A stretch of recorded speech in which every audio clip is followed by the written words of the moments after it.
Charisma Quotient. I'm your host, Kim Seltzer, a dating and makeover expert, where I will help you build confidence, make connections, and find love from the outside in.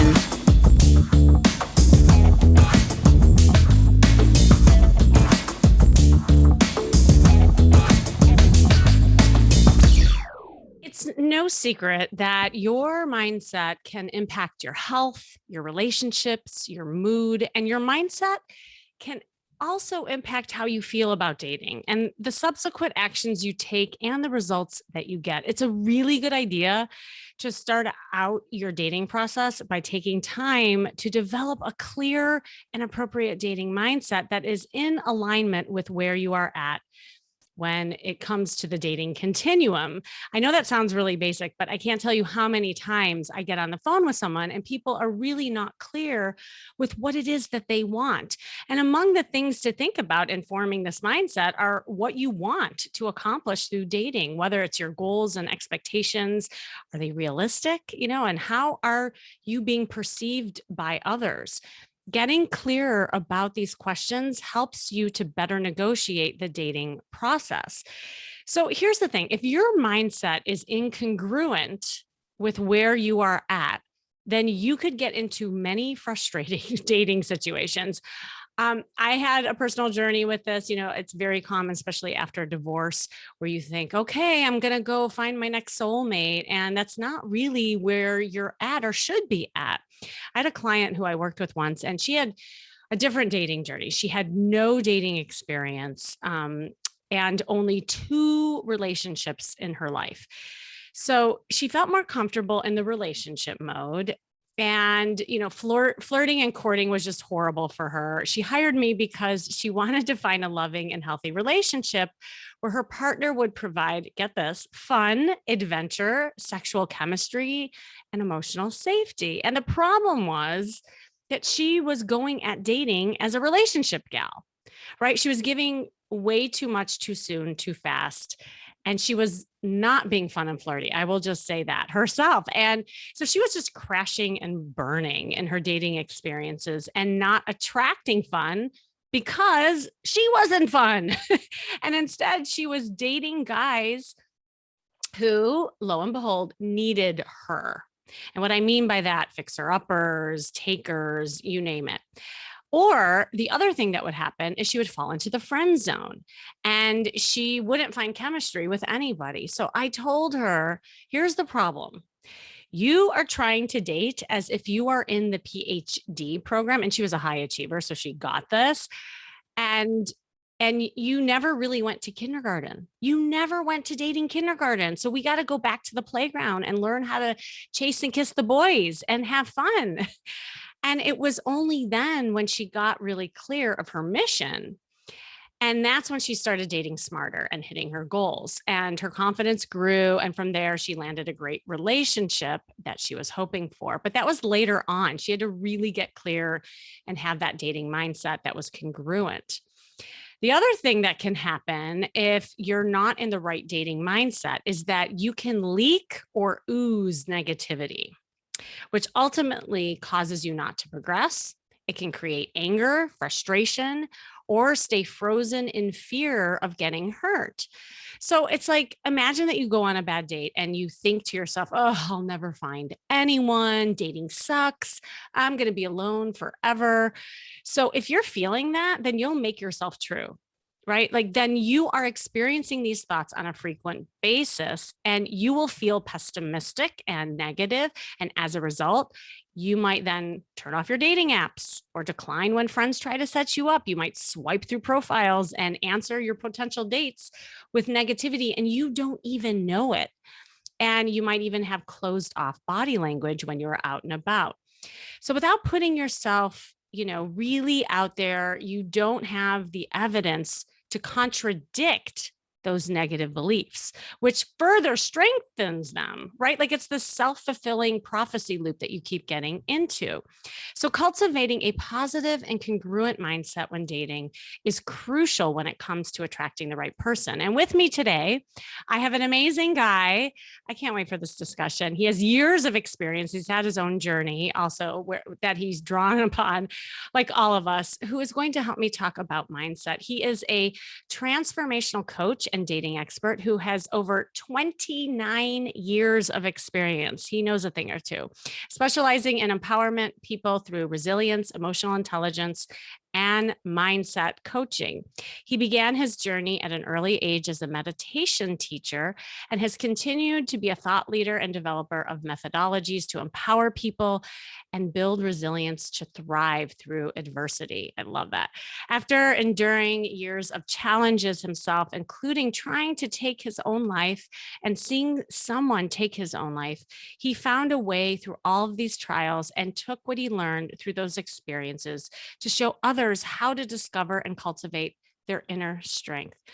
It was through these challenges he developed methodologies and now teaches them to people all over the globe with clients in Brazil, India, Australia, the US, the UK. He's all over the place.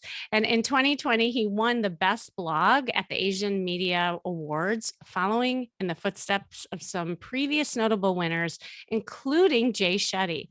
He is also national radio presenter in the UK, an award-winning blogger, public speaker, a podcast host, which I've been on his podcast. It's awesome, y'all. You got to check it out. It's called Feel Inspired, and continues to inspire through his viral content, having, oh my gosh, garnered over 1 million followers on social media across the globe. I didn't even know that. Welcome, Amit Sodha. Hello, are you there? I am here. Very, very happy to be here as well, Kim. Such an honor. Oh my God, it's so good. And we had such a juicy conversation on your podcast. So I couldn't wait for you to come on mine. I mean, what I love about you is that we have very similar, messages, and we both drew upon our own experiences. But I would love for you to share your story, because I think our stories are what, really drives us to help others. Yeah, I think I agree with you so much, right? It's usually the why that happens that leads us down this path. And for me, a huge part of it was that although I was quite a socially acceptable person, I say that lightly, with as much humility as possible. I was good with people in general. I'd been coaching people for years. I was always the kind of person who liked being center stage. I actually did a bit of performing arts when I was at school, college. I was a professional magician for a while. In 2008, I became a stand-up comedian. And so being center stage or being in the limelight was never a problem for me. Where I faltered heavily was when I was in the situation of being in the presence of someone I liked. So whether it was a social setting or a date, if I happened to be attracted to the person, I would turn into this nervous wreck. And one of the instances that kind of brought that to light for me was I was on a date with a girl. I really liked her. I say girl, woman, whatever. I really, really liked her. She was gorgeous. She was pretty. And we had a close mutual friend. So we ended up having this date. I thought it went really well. I later heard from the mutual friend, and she just happened to call me one day and said, how do you think your date went? And I said, well, I thought it was great. And she goes, look, I've got to be honest. She thought you were really creepy. Oh. And I had no idea what I was doing wrong. And but that was part of a pattern. The other pattern as well, and there were many, was those situations of being in a situation where I really like someone, telling them that I really like them, but being turned down flat on my face, every single time, and going through that time and time again. And when you reach a certain point where you're just like, God damn it, I need to figure out what I'm doing wrong. What is going on here? I do well in other areas of my life, but I can't seem to get a grip on this. So I went on a journey. It was 2008 I began, which was quite a pivotal year in many ways as well. It was a year that I lost my sister Kat to cancer. And that was in itself was a kind of a real, kick up the butt to remind myself that, look, life is short. If you want to do this, do it fast, learn it quickly, because when you reach your 30s, I suppose, you kind of start to have a bit more of a sense of your own mortality in this body. So you want to make the most of it. So I started to learn. I started to grab every piece of material I could possibly find in dating, whether it was videos, books, bootlegs of dating courses, anything I could get my hands on. I grabbed it and I devoured it like nobody's business. I really just, went in full throttle.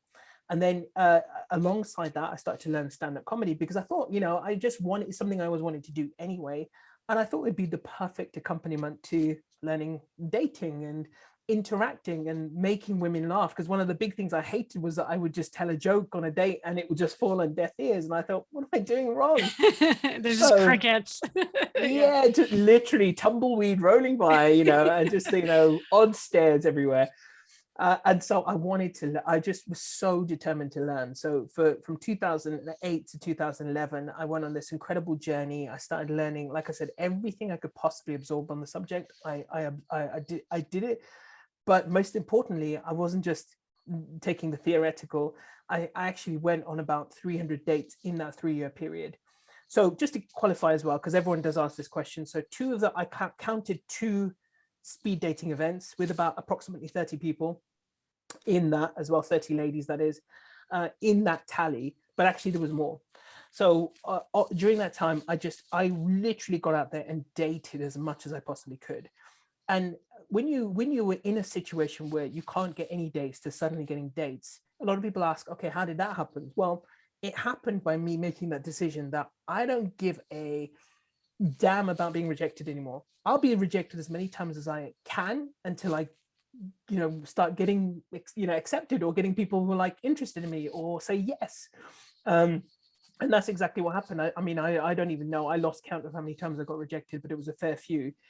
And then something switched. I started to get a yes, and then the next one was a yes, and then one after that was maybe a no, and the next one was a yes, and then the next one was a yes, and suddenly that number just started to jump crazily.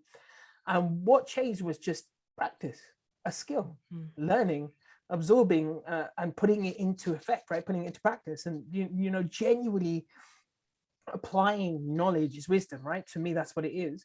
When you apply what you know, not just conceptually learn something, but you apply what you know, that's when you start to absorb it. You integrate it into who you are. So I started to get good at it, really good. I started to get dates left, right, and center. And on top of that, something else started to happen. Women who rejected me in the past were certainly coming out the woodwork, because I was telling them of my adventures. I was telling them I'm going on all these dates, having Oh so my much God, I fun, love really doing my thing. that. And they were all coming out the woodwork. And one in particular, a good friend of who I consider now as a good friend of mine, she even, I remember we were just talking one day, she said she just dropped in the conversation. She was like, so when are you going to ask me out on a date? And we'd already been on a date before as well. And she wasn't interested. And that was again happening more and more. Women were asking me out. And for anyone, obviously this is an audio, right? So people are not going to see me. And I don't say this to Oh, put they'll myself see down. you. They'll see Oh, you. they'll see me as Don't well. worry Great. about that. You'll be all over YouTube, my dear. Oh, awesome. That's what we love to hear. I'm not trying to put myself down or big myself up. At the end of the day, you just got to face facts about who you are and how you see yourself. That's all that matters. And I saw myself as, a good looking guy. But, if, I were to compare myself, I'm not a guy who has a 6-pack. I didn't have loads of money. I didn't have a superb job at that time. I didn't have a great title. I didn't have anything particular that would make me stand out as a man. But what did make me stand out eventually was that confidence, was that self-belief, was that spiritual aura of being someone who was living, almost as if every minute was my last, and just having fun with the situation and not taking myself too seriously. And that is what flipped everything on its head. And I do tell everyone as well, the other thing that was the catalyst in this was that I would stand in front of the mirror and remind myself. I would literally stand in front of the mirror and just say, God damn, Amit, you sexy beast. I mean, James Bond doesn't have anything on you. And I would just have fun with this exercise, and just say random things, but I would gradually learn to believe it. I would put energy into it as if I was doing improv, or, on a stage doing, an act or something. And I just have fun with it. And it's that fun vibration that really shifts us. It really does. And then 2011 rolled around, 2012, should I say, met someone who later became my fiance. I went through a very tough time though, lost my mum, lost a few relatives and close friends as well in that process. Mm. And that one eventually didn't work out after 2.5 years. Once that had ended, I took about 6 to 9 months out, started dating again. Again, it took me a few months to get back into my rhythm, but in a few months I was back in the full swing, enjoying it. I was having so many dates. Like when people tell me I can't get any dates, I'm like, really? Like, you're just, I mean, I don't want to be in too much in people's face, but you're just doing something wrong. Is the truth of it. Um, anyway, I just got loads of dates, and then I happened to meet my wife back in late 2015, and the rest is history. We just hit it off straight away, and I put into practice everything I teach people, which is I got my wife on the phone within about 5 minutes. I try and say to people, get the phone number and get on the phone within 15 minutes. Stop messaging back and forth. It's not going to do you any good. Have a conversation. We were on a date 2 days later. We had 3 dates in the first week, and within the first date we had 12 dates. I do remember actually counting it, and I don't know why I was counting it, but it just stuck in my head. And on that 12th date we went to a soccer match, and it was my first time ever at soccer match. I mean, I've never been into it, but we just went to a charity match and loved it. And it was around about that time we both became very serious about each other and decided we're going to really invest in this and see where this goes.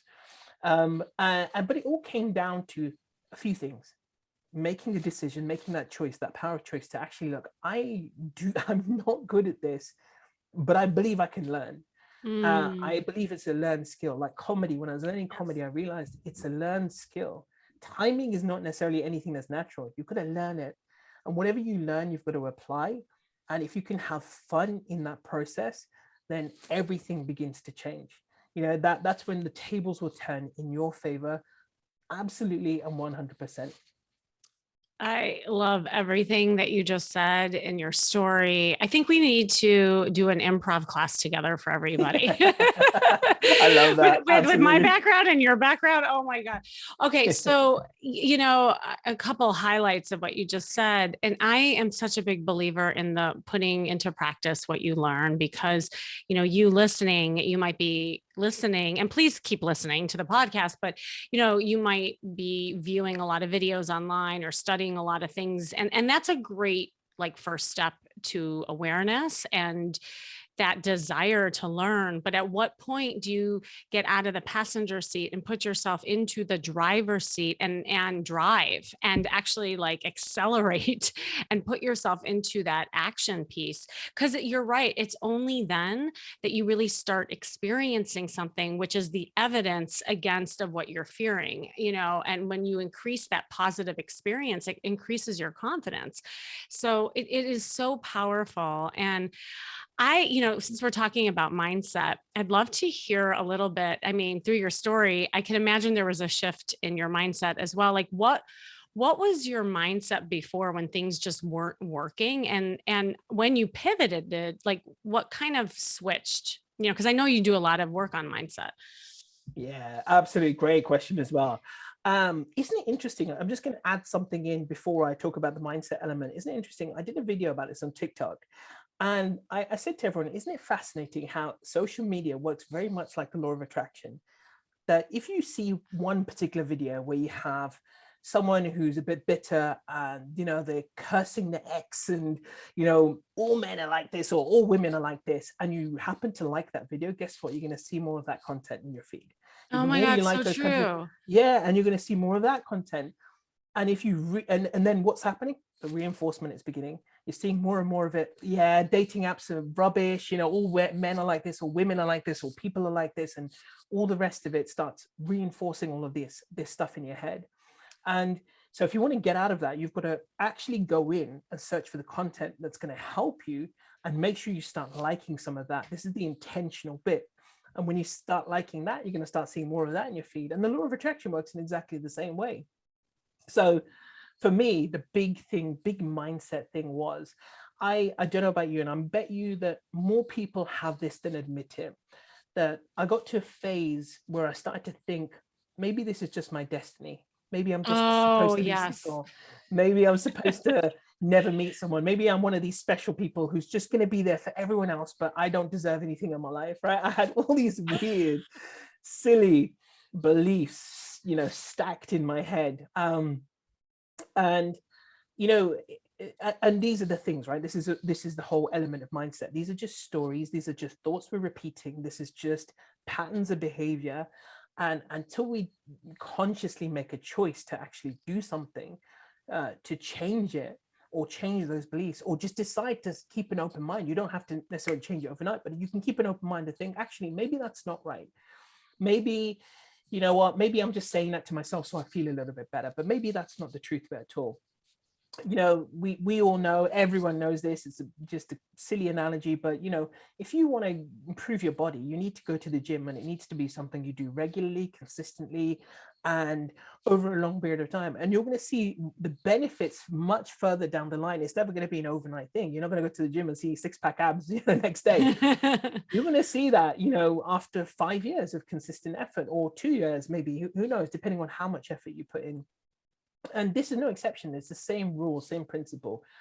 You've got to decide why you want that body. In this instance, obviously, we're talking about why you want that partner. What is it you really want? You mentioned it in the beginning, right? What is it you're really looking for? What is a partner to you?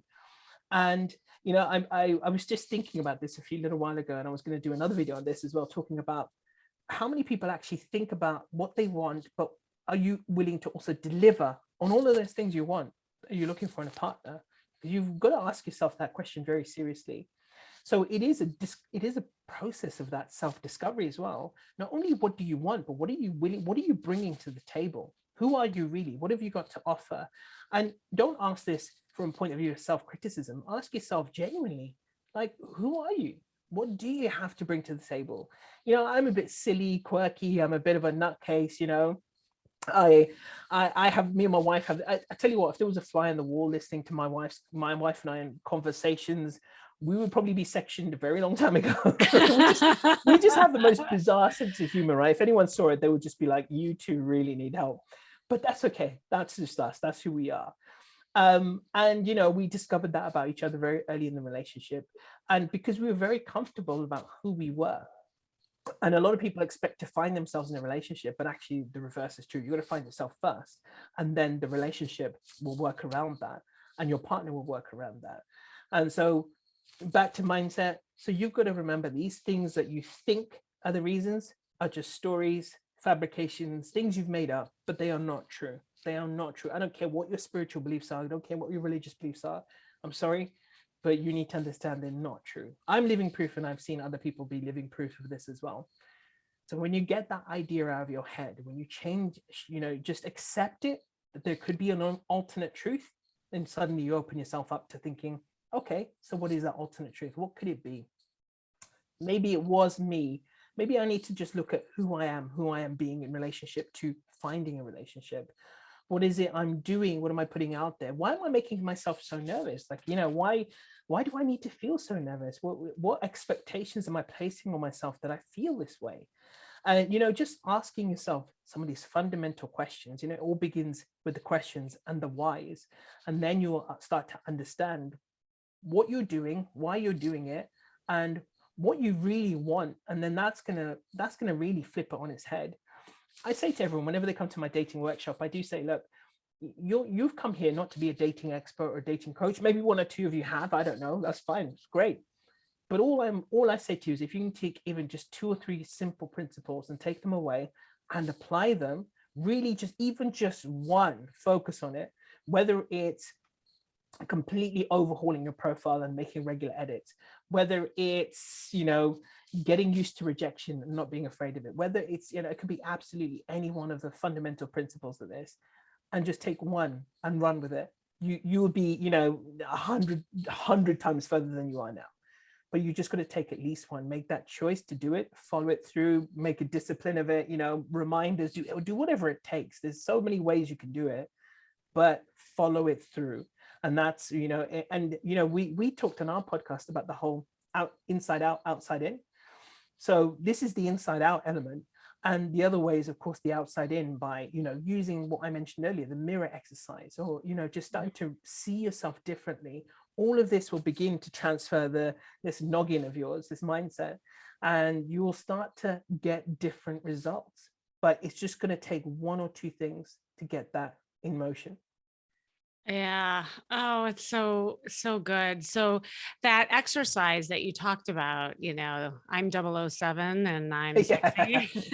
So what I don't know. Personally, I think I'd be Catwoman. I really like that exercise. I don't know. I'm just feeling cat. Just like find whatever like that inner sexy vixen is and really Meow. see meow. I could put a cat. I have cat ears. I teach a flirt workshop and I gave all my women cat ears. And Nice. it was really interesting to see like to your point, people who were uncomfortable being seen in that way or feeling silly and that was the reason why I had them do it. And then they walked around the bar and they noticed how much easier it was to actually be approached and approach men with that because there was a prop.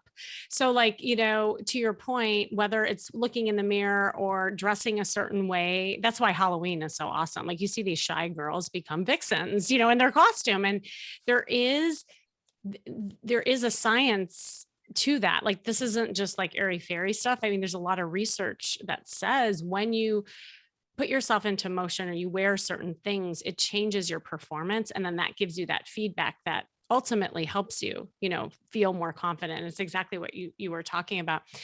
What would you say to somebody, I mean, who really can't just put on the cat ears or doesn't have one of us as the accountability partner to make them put on the cat ears? Like, because this all sounds like fun and dandy, but like there are a lot of people who really can't do that. They can't look in the mirror and see something different or put themselves into practice. Is there a certain like exercise or things that you could offer them to help shift that? Do you know one thing I do in my dating workshop as well, which it really helps a lot of people actually. And if you don't have this now and you have the option to get it, it's a great tool because I say dating and relationships are one of these things you'll never learn about in school, or no one really ever talks to you about it properly. Oh We're yeah. not educated on this subject in any way, shape, or form. So we're kind of like just thrown in on deep end and expected to know what to do. And that's part of the problem. And anything you do in life requires an element of skill. You have to try something first. If you want to become a tennis player, you can't just go and play Roger Federer in the first game and expect to win. Of course, no. You've got to go 1,000 times, and then you're going to get better and better and better and better, and gradually you'll get there. And one of the things I do is that when I do my dating workshop, I partner everyone up with someone, and they become their dating buddy. And what you can do if you've got a good friend, it doesn't matter if they're the same sex, otherwise, or whatever it is, get a dating buddy and practice. Yeah. Why not? And just practice what things you would like to talk about on a first date. There's a funny TikTok video that was a lot of people have duetted recently. I talk about a lot about TikTok because I use it so much at the moment. And it was a therapist talking about 15 questions you should ask on a first date. I disagree with at least 13 of them. Two were 50-50, I would say. But there were some really weird ones in there. Like, like, for example, one of the questions was like, how often do you like to do it? I mean, like, to me, that's not really a first date question. That's like at least a second or a third date question. At least once you've crossed the physical, intimacy question, then yeah, that's a great question to ask. And so think about what you normally ask on a date. Like, just write them down. What's the most common things that most people ask on a date, right? Where are you from? What do you do? Tell me about your family. Where do you live? Just the usual bog standard status quo questions, right? And think about what you can ask alternatively that could spark some real conversation. And we talked about storytelling on my podcast as well. Great. Learn about how to tell stories instead of just wanting to interrogate the person opposite you, which, let's face it, is probably the biggest spark killer there is. Interrogation will kill the spark both directions faster than you can say Bob's your uncle. It literally will. So you want to find a way to create this beautiful, flowing, organic conversation by asking, sweet, organic, open-ended questions that are genuinely penetrating about a person, or telling someone an intimate story about you. So I used the example before of if I when I used to sometimes show up on a date, to alleviate any nerves I had, I would just literally arrive at the date and say something along the lines of, "Oh my God, you'll never guess what happened to me on the way here." And I'll just break out into a Yeah. story before there's even a I chance do of an the same thing. introduction or Right. anything like that. And it would just, and then suddenly, at first they'd probably be looking at, and you could just tell by the look on their face, okay, you haven't even said hello to me, freak show. But you kind of like, but after about a couple of minutes, they were like, actually, okay, like I'm enjoying the story because it's ruined their pattern, it's interrupted my Yes. pattern, and suddenly all the pressure is off. And there could be something in that story that makes them think, oh my God, that happened to me, and they'll tell that story, and and then it spirals into a wonderful conversation. So if you can think about what you would normally talk about. And we did this, me and my wife did this one speed dating event where we actually had signs up. These are the 10 questions you're not allowed to ask. Here are 10 alternatives as a suggestion, but these 10 questions you are not allowed to ask.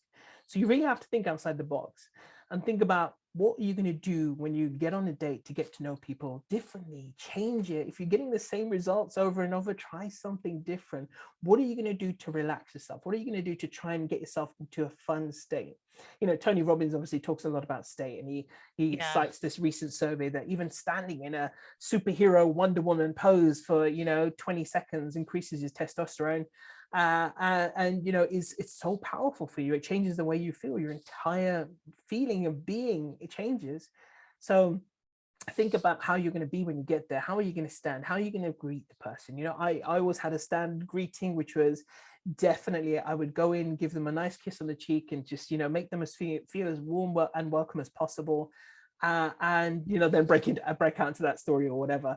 But all of these little things you can do can make a massive difference. They sound like small things, but when you apply them, you'll see the results, and you'll be like, wow, I've never had a date like this before. Yes. And what you're talking about is like the pattern disruption is Yeah. there's a term out there for it. And that is really, really powerful when you're feeling stuck, Mm. because to your point, you just got into the habit of doing the same thing over and over again, which resulted in negativity and disarray and burnout and all those, emotions that you're feeling. So if you institute something that's completely different for you, you will feel different in your body too. Physiologically, you'll feel different as well. And I think you're spot on when it comes to like all that like fun and playfulness and the storytelling, and like also like tapping into more of the emotions. Cause really, I mean, at the end of the day, people get so caught up in the facts. And especially when you're in fear, you're trying to ward off against getting hurt again. So you're Mm. trying to like go into something looking at the facts, right? And Yeah. that's where the interrogation, I'm not going to get hurt again. Here's my list. I'm checking it twice, see who's naughty and nice. And that's the absolute wrong way of going at it, because with that, you are actually closing yourself up to like fabulous opportunities. So it's not about the facts, it's about the feeling someone has. So I love you entering a date and just say, oh my God, I can't believe just what happened to me. Like that's great, because it also provides that comfort with one another. So that is great. Like, and how would you say, I mean, we could go on and on about this, but and maybe in your personal experience too, how do you know when you have made the shift, in your mindset? Because it's one thing to like practice all these things, it's almost like fake it till you make it. How do you Yeah. know you made it? Do you know what it was for me? I really actually look forward to dating, and Ah, I was in look. I couldn't wait for the next date, like to see who I was going to meet, what I was going to find out about this person, what kind of conversation we were going to have, where it was going to go, where the conversation was going to, what it was going to lead to. I felt genuine excitement for every day I had, and I honestly, over those 300 dates, I only had, I would say, one, possibly two bad dates out of all of them. They were all so good. And I think that, and that's not a testament to me, but it was a testament to these ideas that when you actually put them into practice, what it does, it unlocks something in the other person. Suddenly they feel liberated by your energy, by your enthusiasm, by your randomness, your quirkiness. They suddenly feel like, oh, this isn't as formal as I was expecting it to be. and then it really just transforms everything. So I think it's a testament to these ideas about if you just go and do all of these things, you will see a massive difference. Like when you begin, of course, it's going to seem a bit weird, a bit contrived. Right, right. It will seem really fake to you in the beginning. There's this idea, I just want someone to love me for me. Bull. I'm sorry, you are a dynamic spiritual god force being. You are not some one dimensional fixed person. Are you the same individual when you go to work? Are you the same individual when you go to home? Are you the same individual when you're with the best friends? No, absolutely not. There's 3 different versions of you there at least already. You are something beautiful. There's a difference between all of these things, these roles, and who you are at soul level. And when you unleash that, that's when the incredible stuff happens. And to unleash that, you've got to feel comfortable. You've got to feel relaxed. And you will, like I said, that the moment for me was the switch was that I started to love dating. I look forward to it. There was nothing anyone could say or do, or even if I had a bad day, I think would have detracted me from that. Um, and to illustrate this really well, so when I met my partner in 2012 at the time, I got to a point where I was loving dating, where I almost didn't want to meet anyone. And that's the exact moment when I met that person. When that ended and then I started dating again, I got to a point where I was loving dating. I would have happily been single and dated for the rest of my life. And that is the moment when I met my wife. And I shared the story with you. When we decided to kind of go exclusive, I was almost in tears. I was like, no, I'm enjoying this too much. I'm having too much fun. I'm having too much fun. I'm going to let all these women down. My wife hates that story, but it's true. Like you will start to enjoy it. That will be the signal that you're on the right path. So don't worry. I mean, the worst thing you can do is try a couple of things, feel a setback, and do this thing which I describe as yo-yo dating, where you try a couple of these things, you say, oh, this doesn't work, and then you just go back to your old ways. I proved it to myself. You got more information backing up your current beliefs, right? So you think that that's the case, but you've just got to remember, like I remember there was one when I was watching some of these dating experts back in the day. I think I'm sure many of them are not around anymore, or as in like they're much older, probably married, kids. There was one in particular, and he was talking about this. He goes, just try something 10 times. And and a lot of comedians say this as well. If you have a joke and you've bombed at a gig, you don't just give up on it. You try it a few times first.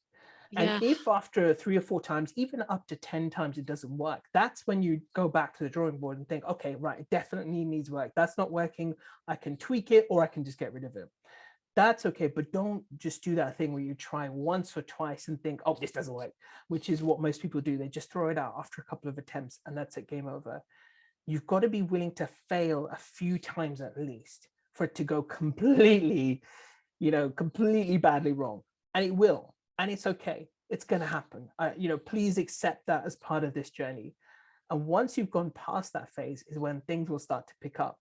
So long as you see through that horrible first phase where everything feels uncomfortable, it feels new, feels weird, feels awkward, feels like, no, this is not right. I don't feel it. Get past that phase.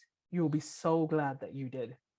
I'm really glad also that you added that piece at the end about the resilience. I think, your ability to bounce back from what is perceived as rejection. And I say perceived because when your confidence is low, you really feel it. It can be a blow to your self-esteem. But when you start having fun with it, it's actually kind of funny, like when you Yeah, fail. And yeah, and it you is. almost see it as just experience and something to draw upon, like maybe another dating story that you can share later on. But I think it's that combination of having dating being fun and being resilient with it, and so Yeah. I think that is it. So I love this. I love you. Where can everyone find you? Oh, they can find me everywhere. I'm such a You are media everywhere. hoe. Do you know the best thing is on my blog, unlimitedchoice.org, and I've got my link tree on my blog as well. So all my links are there, including my podcast, my TikTok, my Instagram, everything is there. I was going to say one more thing. It kind of dropped out of my head, but I'm sure I'll come back in a second. I was just going to leave you with a couple of thoughts. One is that I think one thing that people forget is that this piece of technology in your hand Mm. is limitless. It is infinite. You've got access to infinite information. If you feel the conversation is running dry, you've got pictures, you've got videos, you've got all sorts, social media posts, all sorts of things to discuss. Use this tool and use it well. It is just phenomenal what you can do with these things, right? I mean, like these things, sorry, never. And people are like, "Oh, what's phone? Everyone's got one in this day and age." I'm sorry, but this piece of technology is still, to me, in my eyes, phenomenal. But we just don't use it. We use to WhatsApp each other, and that's about it. We forget how powerful these things are. I don't know about you, but I do everything on this phone. I edit my videos, I edit my content. I mean, I do so many different things on there. It's not just a phone to me. Um, so you have all these tools at your disposal. So when you go dating, remember that, use these things, and don't feel like you need to end up being stuck for ideas. There's so much out there, and there are amazing dating coaches like Kim and so many others as well. Just try a couple. Most of them will give a free session, just to help you get on your way, and you don't have to sign up with that one person. Try a couple, see who you resonate with, and go with that person. Try it, but don't suffer. Don't sit there and suffer and really struggle with it and end up 45 years old regretting it. I mean, sorry, it's an arbitrary age and I don't want to pick on anyone, but you just don't want to get to a certain point where you just regret the time that's gone by. I see it so often. Mm. People in their 40s who are just like, I so am regretful for some of the chances I didn't take, people I didn't ask out, um, things I didn't do, or people who are now married and I turned them away. So many regrets there. And I just don't want you to end up being one of those people. Yeah, and you're so right. And it's never too late. It's never too late to work on this stuff. It's never too late to find love. But you're right. And here's the thing, the more time that goes by, the harder it becomes. I So agree it with goes that. back to your point of just do it. Just like Yeah, put just yourself do it. into action, whatever that is. Well, thank you so much for coming on. I just really love what you're about and this conversation, of course, and we'll have you on again. And yes, I think we should do that improv class at some point. Oh, I love that. We should do a dating scenarios improv. That'll be fun. Oh my God. All right. We're Yes. talking about that after. Thanks again. Sounds good to me. And thanks for joining me today. You listening. This has been the Charisma Quotient, and I'm your host, of course, Kimmy Seltzer. And remember, you can build confidence, make connections, and find love from the outside in. And if you want to know more, make sure you go to my site, kimmyseltzer.com. And if you are struggling getting clarity on having the right dating goals or mindset, get in touch with Amit, get in touch with me, hop on a call with me. You can see my booking link in the show notes. We'll map out a strategy to help you. And remember, working on you is working on your dating life. That's all for now.